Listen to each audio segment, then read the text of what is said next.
Hola, buenos días. Hoy vamos a hacer rollitos de anís. Y los ingredientes que nos harán falta son los siguientes. 170 gramos de harina, 30 gramos de azúcar, más lo que luego se utilice para rebozar los rollitos.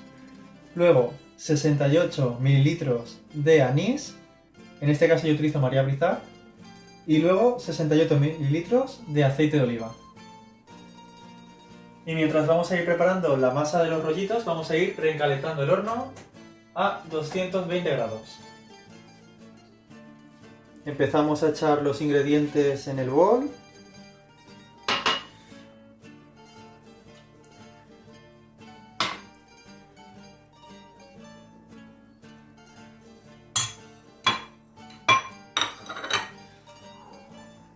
Y nada, ya os digo que es una masa muy fácil de hacer, no tiene gran complicación. Los rollitos de anís no llevan levadura, no llevan nada. Tampoco es una masa que haya que trabajarla mucha, como veis, prácticamente ya la tendríamos para empezar a darle forma a los rollitos.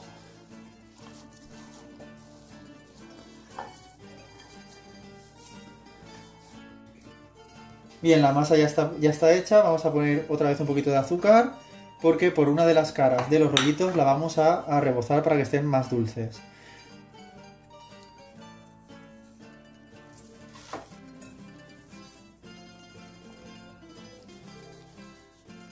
A la gente que no le guste el anís, se pueden hacer rollitos de mistela.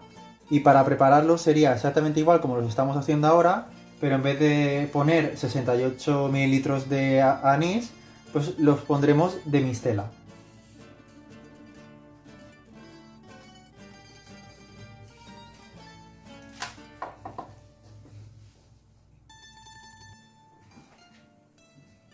Una vez hechos, los metemos en el horno.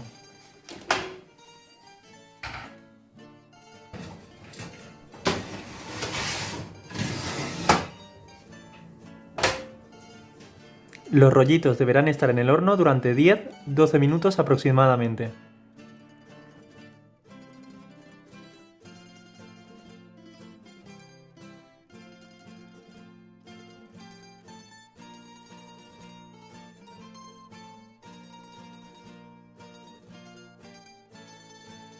Y ya tendríamos lista nuestra receta de hoy.